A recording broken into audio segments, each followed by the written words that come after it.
Manger a fini, non sou ka fini yo, y a pas manger encore.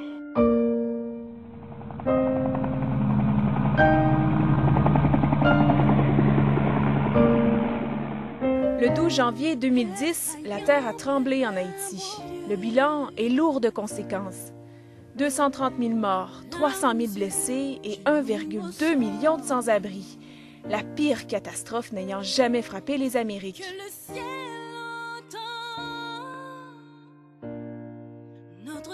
Le 13 janvier 2010, Médecins du Monde Canada, présent en Haïti depuis 1996, déploie ses premières équipes médicales vers les zones sinistrées, notamment à Cité-Soleil, le pire bidonville du pays, où vivent avec $1 par jour près de 350 000 habitants.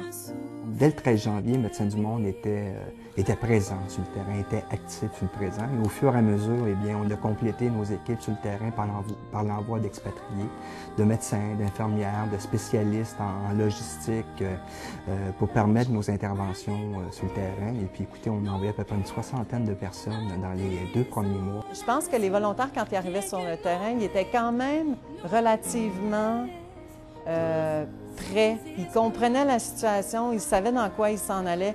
Puis bien sûr, c'est pas seulement Médecins du Monde qui les avait préparés. Hein? Tout le monde écoutait la télévision, tout le monde avait le cœur dans la main, tout le monde voulait partir, tout le monde était dédié.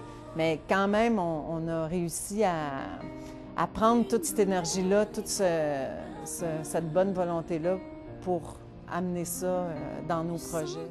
Une équipe médicale de Médecins du Monde Canada basée en République dominicaine, le pays voisin, se mobilise et franchit la frontière pour joindre l'équipe déjà en place à Cité-Soleil. On a travaillé comme des malades. Ça a été fou pendant un temps, mais je suis super content parce que même dans la folie de l'organisation des gros soins intenses, on a réussi à aider des milliers, des dizaines de milliers de patients. À Coscal, le seul centre hospitalier public, les premiers soins d'urgence sont dispensés aux victimes, des opérations chirurgicales sont effectuées et le suivi des patients est assuré. Mais les besoins sont énormes dans la communauté de Cité-Soleil, tant au niveau médical qu'au niveau psychologique. Oui, ça a été un défi au niveau organisationnel, mais aujourd'hui, je pense qu'on peut dire mission accomplie. Et aujourd'hui encore, nos cliniques mobiles sont encore en opération à Cité-Soleil. Il est prévu de les continuer encore pour une année parce que le système de santé a été lourdement touché. Pour notre organisation, c'est clair qu'on était dans un carrefour pour pouvoir avancer. Ça nous a certainement permis de renforcer nos capacités, se rendre compte qu'on était capable aussi de porter des missions complexes dans des situations extrêmement difficiles. Plus de 60 expatriés québécois et 150 employés locaux participeront aux interventions d'urgence de Médecins du Monde Canada à Cité-Soleil. Qui n'a pas, au courant de sa vie, vécu un moment de vulnérabilité, un moment de plus grand désarroi, de plus grande détresse? Aider les autres, c'est aider soi-même aussi. Et donc, je pense que l'humanitaire, c'est nous.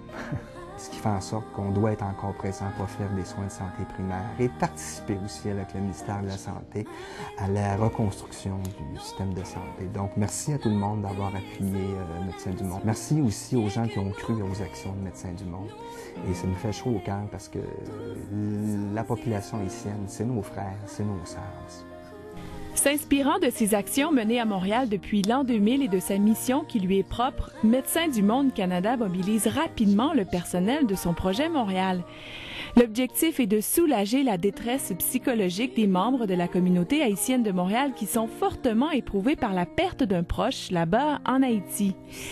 Des psychologues rattachés au projet Montréal de Médecins du Monde Canada offriront gratuitement du réconfort, de l'écoute et un soutien psychologique à la population haïtienne de Montréal. De plus, ils accompagneront les intervenants de différentes organisations communautaires et publiques qui œuvrent auprès de cette population.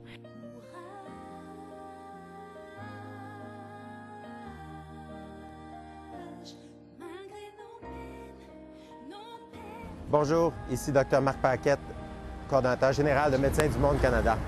C'est l'heure des remerciements. Écoutez, le 12 janvier 2010, il y a eu un terrible tremblement de terre ici. Les conséquences ont été énormes. Médecins du Monde Canada a voulu relever le défi d'apporter des soins de santé à la population. Les défis étaient nombreux, dont 2 spéciaux. Le premier, c'était de monter une réponse avec du staff, avec du personnel qui était lui-même dévasté. Le deuxième, c'était de remplir des besoins qui étaient énormes. Médecins du Monde est fier de pouvoir dire qu'il a très bien relevé les défis, mais il n'aurait pas pu le faire tout seul. Nous l'avons fait avec vous. Et disons-le ensemble, les amis, merci en pile! Dans notre peuple haïtien, je dis merci à tous les partenaires Médecins du Monde. Principalement, nous gardons nous comme partenaires PAM. Merci beaucoup avec nous toutes. Merci encore parce que nous avons supporté tout le peuple haïtien à travers Médecins du Monde pour le moment séisme. Merci encore une fois. Merci beaucoup.